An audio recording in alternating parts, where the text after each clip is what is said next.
할렐루야. 주님을 찬양합니다. 시편에 부흥이 있다 195번째 시간입니다. 지난 시간에 이어서 시편 119편 15번째 연인데요, 본문은 113절부터 120절까지 말씀입니다. 이제 이 15번째는 히브리 이제 15번째 글자인 사멕이라고 하는, 이제 영어로 말하면 S, 이제 시옷에 시작되는 이 단어를 가지고 이 8절을 시작하고 있습니다. 오늘 본문의 제목은 19절에 있는 말씀으로 제목을 삼습니다. 주께서 세상의 모든 악인들을 찌꺼기같이 버리심이 부흥이다 라는 제목으로 함께 말씀을 나누겠습니다. 자, 첫 번째 말씀 113절 말씀입니다. 내가 두 마음 품는 자들을 미워하고 주의 법을 사랑하나이다. 자, 여기 이제 계속해서 대꾸법이 나오는데, 대꾸법은 이제 두 단어를 가지고 서로 이렇게 대칭이 되게 비교하면서 말하는 것이 이제 대칭법이 되겠습니다. 대꾸법. 자, 내가 두 마음을 품는 자를 미워하고, 이게 미워한다는 말과 주의 법, 토라, 하나님의 말씀, 율법을 사랑합니다. 미움과 사랑을 이렇게 서로 대비를 하고 있죠. 그걸 대꾸법이라고 얘기합니다. 서로 대칭이 되게 이제 얘기를 하고 있습니다. 자, 이 시인은 하나님의 말씀을 정말 사모하고 그 말씀을 존중하고 따르는 반면에 무엇을 미워하냐면 두 마음을 품는 자들을 미워한다, 그렇게 표현하고 있습니다. 여기 두 마음이라는 세프라고 하는 히브리어는 어디에 이제 한 용례를 볼 수 있냐면 열왕기상 18장 21절에 이런 말씀이 있습니다. 엘리야가 모든 백성에게 가까이 나아가 이르되 너희가 어느 때까지 둘 사이에서 머뭇머뭇하려느냐. 여호와가 만일 하나님이면 그를 따르고 바알이 만일 하나님이면 그를 따를지니라. 이렇게 엘리야가 말하니까 백성이 말 한마디도 대답하지 아니하는지라 라고 말씀합니다. 여기 하나님과 바알 사이에, 둘 사이에 머뭇거리는 이 상태가 바로 두 마음을 품는 그 상태를 의미하고 있습니다. 그러니까 이 시인은 이 세상의 그 어떤 것도 하나님과 비교할 수 없도록 하나님만을 의지하고 신뢰하고 사랑하는 반면에 이 세상 사람들, 하다못해 하나님의 선택된 이스라엘 백성들조차도 하나님을, 온전한 자기들의 하나님을 신뢰하지 못하고 이방 신인 이 바알을 그들이 이제 믿고 있다는 이야기입니다. 자, 이것이 과거의 이야기만이 아니라 현재를 살아가는 우리들에게도 지금 이 본문의 말씀이 우리를 경고해 주고 있습니다. 우리가 신앙생활 하나님을 믿는다고 하면서도 다른 어떤 것을 의지하거나 하나님이 응답하지 않는다고 점을 치러 가거나 하는 이런 일들이 있다는 것이 여기 지금 이 시인이 증오하고 미워할 대상인 것을 말해주고 있습니다. 사랑하는 성도 여러분, 여러분들은 두 마음을 품는 자가 아니라 어떤 상황일지라도 내가 불리하고 내가 손해가 되고 내가 피해를 입는 한이 있어도 하나님을 의지하고 선택하고 신뢰하고 믿는 일을 우리가 다른 무엇과 비교해서는 안 될 줄 믿습니다. 죽으면 죽으리라. 주님께서 한 분 나의 아버지요 참 신인 것을 고백하는 그런 의미가 두 마음을 품은 자들을 미워하고 내가 주의 법을 사랑합니다 라고 고백하고 있습니다. 오히려 더욱 더 하나님의 말씀에 가까이, 그리고 이 세상 상황이나 또 내 자신이 어려움 속에 처하면 처할수록 하나님을 더 가까이 하는 것이 진실로 우리에게 참 복이다라는 말씀처럼 더욱 주님께 가까이 주님을 의지하고 주의 말씀 토라를 사랑할 수 있기를 축복합니다. 자, 두 번째 114절. 주는 나의 은신처요 방패시라. 내가 주의 말씀을 바라나이다. 자, 여기 은신처 방패, 이 말씀은 시편에 참 많이 나오죠. 특별히 이제 다윗을 통해서 하나님께서 이 시편의 말씀들을 우리에게 많이 줍니다. 시편 3편 3절에 다윗의 찬양시입니다. 여호와여, 주는 나의 방패시요 나의 영광이시요 나의 머리를 드는 자이시니이다. 또 5편 12절에 여호와여, 주는 의인에게 복을 주시고 방패로 함같이 은혜로 그를 호위하시나이다. 이것이 다윗의 삶과 밀접한 관계가 있습니다. 그러니까 다윗이 찬양을 하는 이 모든 찬양과 기도는 그 삶 속에서 나온 거라고 할 수 있어요. 그가 많은 시간 동안 피해 다니고 고통을 당하고 아파해 봤기 때문에 이런 정말 가슴을 저리는 그런 간절한 마음의 표현들이 우러나오게 된 거예요.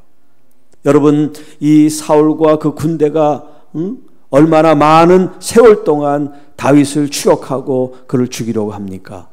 그러니까 다윗으로는 그가 피해 들 곳이 항상 있어야 되는 거예요. 자기를 지켜 보호해 줄 방패가 필요한 거예요. 그런데 이 세상의 것으로 은신처를 삼거나 방패로 삼지 않고 여호와 하나님 그분을 그 자신의 은신처요 방패로 삼았다는 거예요. 마치 무슨 하나님을 도구로 전락시켜서 하나님을 그런 식으로 생각했다는 의미가 아니라 하나님만이 나를 구원하시고 나를 보호하실 참 하나님이시라고 하는 그런 고백을 지금 담고 있다는 의미지요. 그래서 여기 시인도 주는 나의 은신처요 방패이십니다. 이 뜻은 주님만이 완전한 보호자이십니다. 여러분, 우리 어버이주를 어제 말씀을 드렸지만 부모님은 보호자잖아요. 자녀들의 보호자. 그러니까 그런 개념으로 우리가 이해를 하면 좋겠어요. 하나님 아버지가 나의 보호자입니다. 하나님을 떠나선 그 어떤 대상도 장소도 상황도 우리를 보호할 수 있는 보호처가 될 수가 없어요. 여러분, 이 지금 코로나라고 하는 이 바이러스가 얼마나 작은지 우리 눈에 보이지도 않고 잡히지도 않고 아무리 우리가 문을 닫고 있어도 이런 작은 미생물들 세포들은 얼마든지 떠다니고 이렇게 할 수 있잖아요. 자, 그러니까 세상의 것으로 우리가 막고 한다고 해서 완벽하게 우리가 보호되는 게 아니라 정말 하나님만이 우리를 완전한 보호처가 되고 은신처가 되고 방패가 된다는 거예요. 과거에 싸움할 때 방패는 어떻게 자기의 전면 앞을 가로막죠. 그래야지 뭐 한 손에 잡고 한 손을 칼 잡고 전쟁터에서 싸우지. 그런데 여기에 나온 이 방패라는 것은 전신 보호막이야. 하나님이 우리를 지켜주시는, 우리는 한 손으로 막지만 하나님께서는 우리를 마치 전신갑주를 두르듯이 우리를 주님께서 이렇게 막아주시는데, 여기 5편 12절은 뭐라 그랬어요? 방패로 함같이 은혜로 우리를 호위하신다. 마치 좌우 앞뒤를 가로막고 있는 것처럼 그 어떤 것으로부터 공격을 받지 않도록 호위하시는 것처럼 하나님의 은혜로 우리를 지켜주십니다. 또 시편 115편 11절에 여호와를 경외하는 자들아 너희는 여호와를 의지하여라. 그는 너희의 도움이시요 너희의 방패시로다. 주님을 의지할 때, 주님을 신뢰할 때, 주님을 믿고 따를 때 우리 하나님 아버지께서 책임져 주실 줄 믿습니다. 따르면서도 의심해, 신뢰하면서도 의심해. 그거는 진짜 신뢰와 믿음이 아니지요.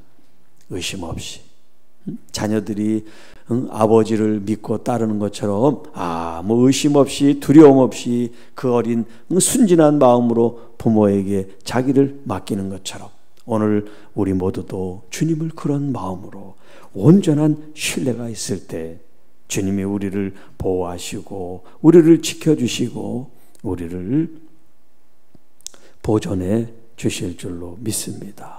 자, 세 번째 115편. 너희 행악자들이여 나를 떠날지어다. 나는 내 하나님의 계명들을 지키리로다. 자, 여기 이제 이 본문에도 떠난다, 지킨다 이 말이 서로 대꾸를 이루고 있습니다. 자, 이 시인은 하나님의 계명 말씀을 더 가까이 지키고 그 말씀을 따르고자 하는 의지의 반면에 무엇을 떠나라고 말을 하냐면 행악자들, 여기 행악자들은 교만한 자들, 자만한 자들, 하나님을 떠난 자들, 하나님의 말씀을 무시하고 하나님 자리에 하나님처럼 있는 사람들을 다 일컫는 말이에요. 그러니까 하나님을 왕으로, 하나님을 아버지로, 하나님을 존중하고 하나님을 따르는 이 시인과 믿음의 사람들은 당연히 하나님을 대적하고 하나님 말씀을 무시하는 사람들을 우리가 같이 동역하거나 그들을 함께 친교하거나 그런 나눔을 해서는 안 된다는 거예요. 그래서 금묵자 흑이라는 그런 사자성어가 있는 것처럼 우리가 더러운 곳에 가면 더러운 게 묻게 돼 있어요. 나 혼자 깨끗한데 더러운 곳에 가서도 나는 괜찮아 하면 안 돼요. 그것이 오염되기 쉽단 말이에요. 그러니까 그것을 아예 처음부터 딱 차단을 시켜야 돼요. 여기 행악자들은 하나님을 비웃는 자, 하나님 자리에 앉은 자, 하나님 말씀을 멸시한 자, 이런 사람들과 같이 해서 뭘 하겠어요? 그 사람들을 설득해서 전도하고 그 사람들을 변화시킨다고요? 네. 여러분의 설득으로 변화될 사람들이 아니에요. 그러니까 그 사람들과 교제를 하지 말라는 거예요. 그 행악자들을 내게서부터 끊어내는 걸 지금 말합니다. 오히려 나는 더 하나님의 말씀 계명들을 내가 준수하고 준행하겠습니다. 그런 결의를 지금 다지는 거예요. 여러분, 우리가 때때로 하나님 앞에 믿음 생활하지만 때때로 이런 결단이 필요합니다. 중간중간 나의 신앙생활에 이런 점검이 필요해요. 내가 지금 잘 말씀으로 가고 있는지, 하나님 말씀을 존중하고 있는지, 그 말씀의 뜻으로 내가 지금 나의 길을 걸어가고 있는지, 나 자신을 여러분이 이런 예배와 말씀을 통해서 자기를 스스로 점검해 나갈 수 있기를 바랍니다. 왜냐하면 나의 신앙생활을 이제 방해하고 또 나의 신앙생활을 자꾸 이렇게 저해시키는 요인이 있다면 그 대상을 우리가 끊어버려야 돼요. 자, 네 번째 116절. 주의 말씀대로, 여기 말씀은 약속이라고 그랬죠. 주께서 하신 약속, 언약대로 나를 붙들어 살게 하시고 내 소망이 부끄럽지 않게 하소서. 자, 여기 이제 붙든다 하는 이 말이 그 밑에 117편에도 나오죠. 10절에도 7절에도 똑같은 단어 샤마크라고 하는 단어를 쓰는데요. 이건 기둥을 의미해요. 기둥이 마치 집을 지탱해 주는 것처럼, 그래서 이제 지지한다, 의지한다, 신뢰한다, 이런 이제 뜻이 있는 단어가 여기 붙든다는 거예요. 그러니까 하나님께서 내 삶에 마치 기둥처럼 하나님이 나와 함께 하시고 하나님이 나를 붙들어 주시고 하나님이 나와 동행하시면, 내가 아버지의 집에 거하면 여러분 그 어떤 것으로도 하나님의 이 집을 붕괴시킬 수가 없는 거죠. 안전한 거죠. 하나님이 기둥이 되어주시고 하나님이 나를 붙들어 주시는데요. 그런 의미에서 주의 약속대로 나를 붙들어 살게 하소서. 살게 한다는 것은 하야라 그랬죠. 하야는 리바이벌, 다시 산다, 부흥이라고 하는 그런 이제 의미예요. 자, 하나님의 말씀 약속으로 말미암아 하나님이 나를 견고하게 붙잡을 때만이 내가 살아갈 수 있습니다. 여러분, 우리가 이렇게 호흡을 하고 살아가는 이 자체도 하나님이 지금 나로 하여금 하나님이 지켜 호흡하게 하시니까 우리 그렇게 살아가는 거지, 우리가 숨을 쉬지 못하면 우리는 죽은 목숨이란 말이에요. 그러니까 이 매 순간마다 하나님이 나를 살게 하시는 이 일상 속에서의 감사와 하나님에 대한 기쁨과 찬양과 영광이 여러분 안에 날마다 충만하기를 축복합니다. 그러니까 불평하고 불망하고 원망할 틈이 없어요. 틈을 주시지 마시고 오직 감사와 영광을 여러분의 심령 속에 충만하게 하사 주님과 깊은 친밀한 교제가 있게 되기를 축복합니다. 이것이 우리의 삶이고 이것이 우리의 부흥의 모습이라고 할 수가 있어요. 자, 내 소망이, 내가 바라고 원하는 것들이 결코 부끄러움을 당하지 않게 될 것입니다. 여러분, 우리가 하나님이 붙들어주지 않고 하나님을 의지했는데 우리가 어떤 수치를 당하고 모욕을 당하고 곤란을 당하고 환난만 당한다고 하면 하나님이 나를 지켜주는 그런 의미가 없어지게 되지 않습니까? 그렇기 때문에 하나님은 결코 우리를 떠나시지 않고 우리로 하여금 부끄러움과 수치를 당하지 않게 지켜주시리라 하는 말씀이죠. 자, 117절, 나를 붙드소서 그리하시면 내가 구원을 얻고 주의 율례들에 항상 주의하리이다. 자, 금방 말씀드렸죠. 마치 기둥처럼 떠받치고 지탱하고 유지한다 하는 그런 이제 의미가, 붙드소서, 나를 붙드소서, 주님의 권능의 손으로 나를 붙드소서, 주의 의로운 손으로 나를 붙드소서, 주의 한없는 자비와 인자와 헤세드의 그 손으로 나를 붙드소서. 여러분, 힘들 때, 아플 때, 어려울 때, 또 늘 일상 속에 하나님의 이 거룩하고 능력 있으신 이 손을 붙잡고 갑니다. 그런 고백을 드리세요. 내 손에는 항상 빈손이 아니라 우리 하나님 아버지의 손을 내가 붙잡고 있습니다. 외롭고 힘들고 아프고 괴로울 때 하나님께서 그 손으로 나를 만지시고 감싸시고 나를 품으시는 그 주님의 모습을 여러분 상상하십시오. 그래서 여러분의 그 차디찬 마음들이 이제 따뜻한 온기로 바뀌고 아프고 힘들고 고통스러운 여러분의 상황이 우리 주님의 이 만지심과 이 안수하심과 이 터치하심을 통해서 모든 일들이 다 잘 풀어지고 회복이 되어지고 강건해지는 주의 은혜가 있기를 축복합니다.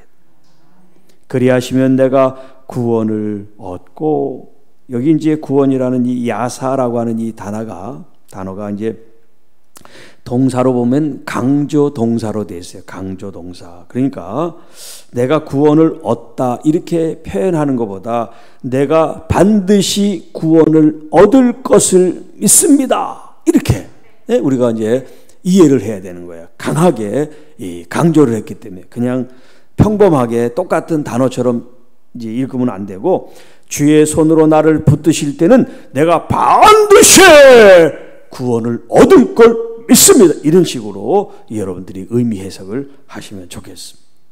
자, 주의 율례들에 항상 주의를 기울이고 있습니다.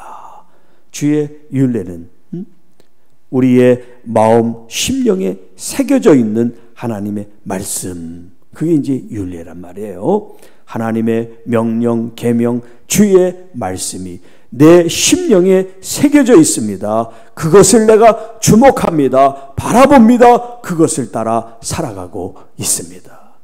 여러분 마음속에 하나님의 말씀을 마치 돌에 새기듯이 새겨 넣으시기를 바랍니다. 그 말씀이 여러분들을 이끄는 등불이요 빛처럼 주의 역사가 나타나게 될 것입니다. 자, 118절 주의 율례들에서 떠나는 자는 주께서 다 멸시하셨으니 그들의 속임수는 허무함입니다. 자, 위에서는 이제 행악자에 대한 얘기를 하는데 그들을 떠나가라고 말씀했는데, 자, 주의 율례들, 하나님 말씀들에서 떠나는 자는 주께서 다 멸시하셨다. 자, 애초에 믿지 않는 사람은 주의 율례를 떠나는 것도 없지만 여기 주의 율례를 떠난다는 건 뭡니까? 하나님을 믿다가 떠나는 사람들을 얘기한단 말이에요. 뭐 배교를 하든가 아니면 우상숭배에 빠져 있든가 어떤 다른 이유 때문에 하나님을 떠난 자들, 말씀을 떠난 자들을 말합니다. 그들을 하나님이 멸시하신다. 여기 이제 멸시한다는 말이 이 히브리 말로 살라라고 하는 말인데 무게를 단다. 무게를 단다. 그런데 이 무게는 가벼운 무게를 단다는 거. 가볍게. 그래서 멸시한다는 것은 가볍게 여긴다.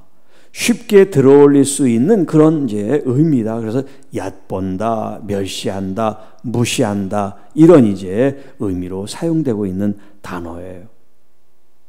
자, 다른 성경에 보면 이런 악한 사람들, 말씀을 떠난 이 사람들을 하나님이 어떻게 가벼운 존재로 이제 여기시느냐 하면요, 우리가 잘 아는 시편 1편 4절 말씀. 악인들은 그렇지 아니하며 오직 바람에 나는 겨와 같다. 여러분, 겨가 알맹이가 빠진 그 빈 껍데기가 얼마나 가벼워요.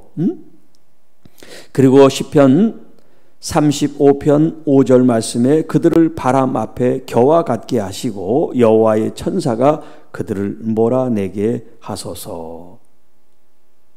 또 욥기 21편 18절에 그들이 바람 앞에 검불같이 폭풍에 날려가는 겨같이 되었도다 라는 말씀이 있어요. 이 땅에 악한 사람들이 아무리 잘 되는 것 같고 악한 사람들이 권세를 가지고 떵떵거릴지라도 하나님 앞에 설 때는요, 마치 바람에 난 겨처럼 그들이 다 빈 껍데기처럼 허무하게 날아가게 될 것이라는 거예요. 그들이 가지고 있었던 무슨 재물이나 재산이나 명예나 권세 이런 것들이 하나님의 심판 앞에는 아무 소용이 없다는 걸 우리가 알아야 됩니다. 자, 119절 주께서 세상의 모든 악인들을 찌꺼기같이 버리시나니 그러므로 내가 주의 증거들을 사랑합니다. 자, 두 마음을 품은 사람들을 미워하고 주의 말씀 법을 사랑한다고 고백하고 있는데 여기 119절에도 똑같이 고백합니다. 주의 증거들을 사랑합니다.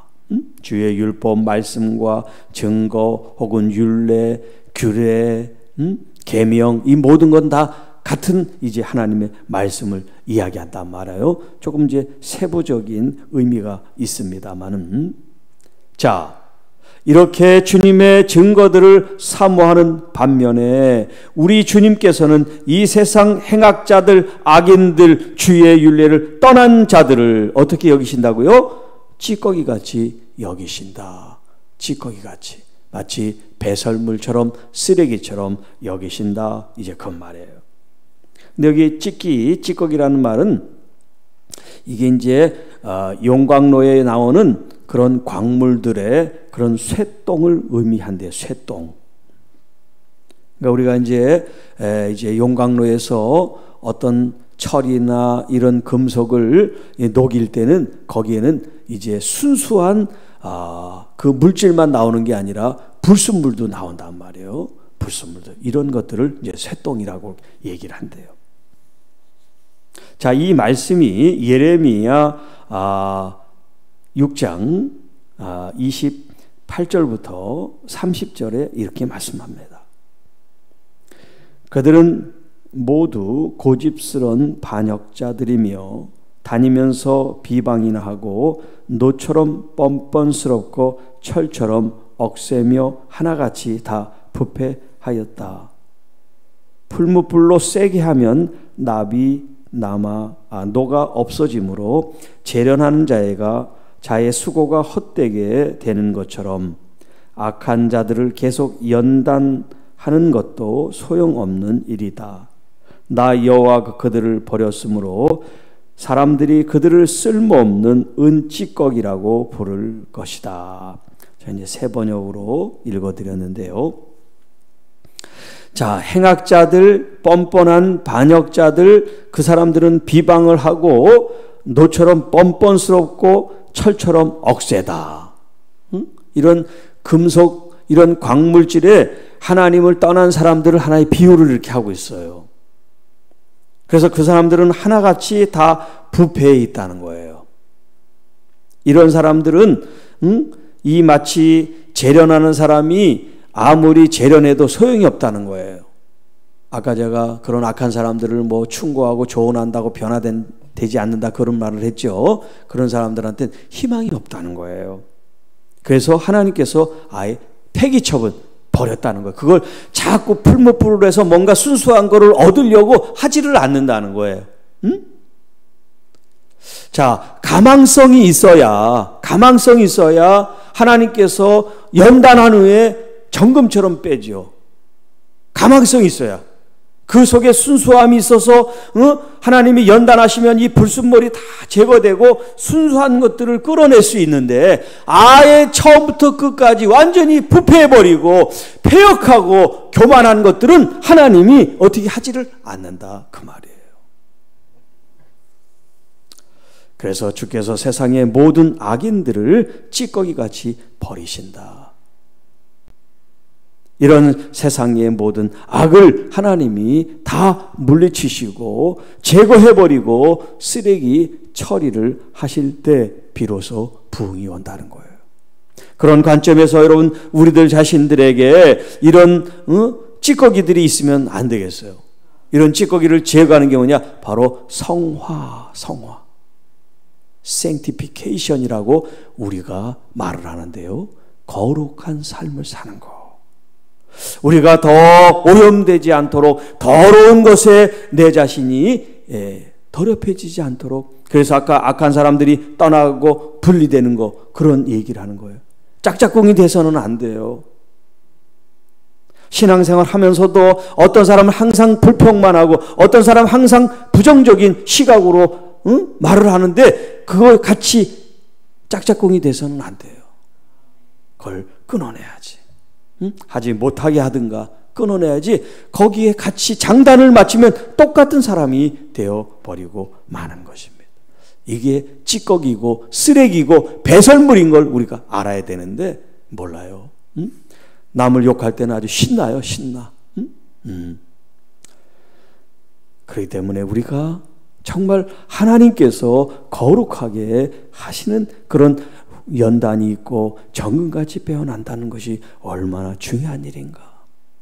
여러분, 큰 시련을 당하고 아픔을 당하고 상처를 당한 사람은 인생이 더 깊어져요. 그렇게 가볍게 떠들지 않아요. 다른 사람들에서 함부로 말할 수가 없어요. 우리들 자신이 언제 그런 자리에 떨어질지 모르기 때문에 우리가 함부로 말을 해서는 안 돼요. 항상 오히려 그것을 경계를 가지고 내가 그러지 않도록 항상 조심하는 마음으로 나가야 됩니다. 그게 이제 120절에 있는 말씀이에요. 내 육체가 주를 두려워함으로 떨며 내가 또 주의 심판을 두려워합니다. 자, 여기 두렵다는 표현이 지금 두 번을 나오는데 우리는 같은 단어를 쓰고 있지만 히브리 원문에는 다른 단어를 쓰고 있어요. 앞에 있는 두렵다고 하는 것은 파하드라고 하는 단어를 쓰는데 이 파하드라는 말 자체는 진짜 공포, 두려움의 대상을 말하는 거예요. 그러나 이제 뒤에 있는 이 두 번째 두렵다는 것은 우리가 너무나 잘 아는 경외한다 하는 단어 야레라고 하는 단어를 써요. 자, 내가 꼭 죄를 지어서가 아니라, 내가 꼭 하나님 앞에 하나님을 떠나서가 아니라, 하나님 말씀을 존중하고 사랑하면서도 우리 마음 한편에는요, 하나님을 경외하는 마음, 두렵고 떨리는 마음을 항상 가지고 있어야 돼요. 하나님이 잘해주시니까 마치 어린 손자가 할아버지 이 수염을 흔드는 그런 모습이 돼서는 안 된 말이에요. 하나님을 존중히 여기면서 하나님을 친밀히 사랑하면서도 하나님을 경외하고 하나님을 두렵게 생각하는 마음이 있을 때 우리가 더 조신하게 되고 경계하게 되고 나를 추스려서 하나님의 그 거룩함 앞에 나가게 되지요. 하나님이 다 우리를 사랑하시니까 이런 질서도 뭣도 없이 우리가 함부로 마구잡이로 해서는 안 된다 하는 말씀이에요. 그렇기 때문에 하나님은 질서의 하나님이 되시는 겁니다. 우리에게 명령을 주시는 하나님이시고요, 그분은 가장 높은 지존자가 되시는 나의 여호와 나의 하나님이 되시는 겁니다. 그렇기 때문에 우리가 친밀도 하지만 또 한편에서 하나님을 하나님으로서 나의 아버지, 존귀하신 아버지로서 그분을 높이는 이 마음, 내가 두렵고 떨림을 가지고 주님을 경외합니다. 그래서 더 주님의 말씀을 두렵고 떨리는 마음으로 제가 말씀을 대하고 그 말씀을 존중하며 그 말씀을 잊지 않습니다. 그런 마음의 고백을 가지고 우리가 주님 앞에 나가게 되는 하루가 되고, 또 이 시편 부흥이 있다는 이 말씀을 통해서 우리 교회와 한국교회와 온 열방의 교회들이 하나님이 원하시는 그 참된 부흥이 우리 각자 한 사람 한 사람을 통해서 이루어질 수 있도록 우리가 중보기도 하고 또 우리가 그런 삶을 주님 앞에 살아갈 수 있기를 주님의 이름으로 축복합니다. 주 하나님 아버지 감사합니다. 오늘도 주의 말씀을 붙잡습니다. 주님을 의지합니다. 주님을 신뢰하고 믿습니다. 우리에게 많은 어려움, 위협, 공격이 있을지라도 은신처여 방패되시는 주님을 통하여 완전한 보호가 되고 우리를 지켜 보호하시고 이끄시고 인도하시는 하나님의 경륜과 사랑과 은총과 역사 앞에 늘 감사와 기쁨과 존귀와 영광, 경배 주께 드릴 수 있는 저희들이 되기를 원합니다.